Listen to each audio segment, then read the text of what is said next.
Greetings, friends and spiritual rebels. Welcome to the woods.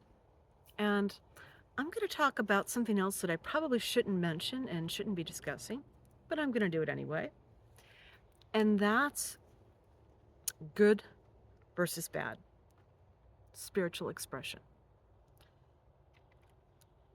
Magic, same as spiritual gifts. Invocation, same thing as prayer. All of these things, when you put them together, constitute the spiritual expression of a human in Western society. It used to be, when I was younger, good magic was only healing or contact with God, Source. Anything else you do was bad magic. Didn't matter what good came out of it, it was bad magic. And the problem with that is the things that you think it's black and white isn't so black and white. You can heal people and force them to live. You can restore their health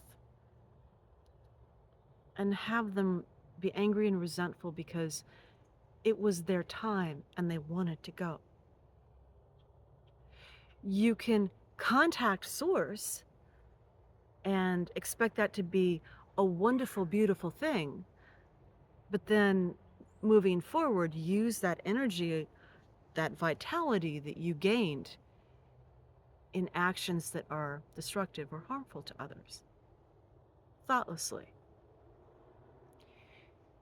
The supposed, evil, bad spiritual working of, say, throwing your energy behind something like getting a new job. That's evil bad because you're doing that for yourself, for your own benefit, and thus that must be evil and bad, right? But what if, by getting that job, you're in a position to help many, many, many people? And if you had allowed your competitor to get that job, many, many, many people would have been harmed. It's not so black and white. You need to use discernment to determine what puts you into phase with Source, what is life affirming, what is right for you, what is harmonious with your soul, and what is out of phase with that. A friend of mine used to use the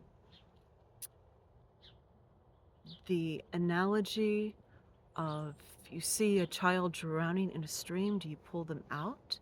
Most of us would, yes, we would do that. But is that a merciful act? Do we know that in all cases that would be merciful? Let me give you a personal example, a real life example. I have a lot of creatures that share my life, and cats are one of them. And I witnessed one of my cats go after a squirrel and catch it to kill it. And I stopped them. They don't normally go after squirrels, but he went after this one. I didn't understand what his impulse was, and I prevented it. And the next day, I watched as the squirrel jumped, ambushed a mother robin who was feeding under the bird feeder and tear her to shreds and then scamper off, leaving her body in the grass. Wasn't killing her to eat her, was killing her to kill her.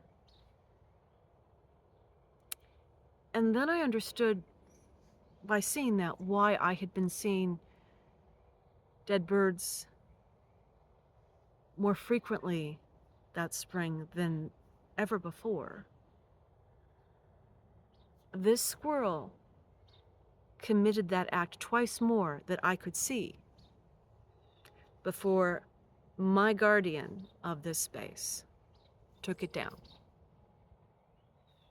I don't understand what was wrong with that squirrel, but by doing what I thought was the compassionate thing and intervening,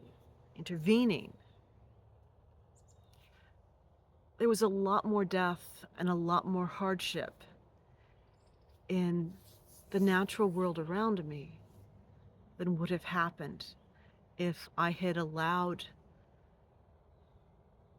some of the guardians of my space to do what they needed to do.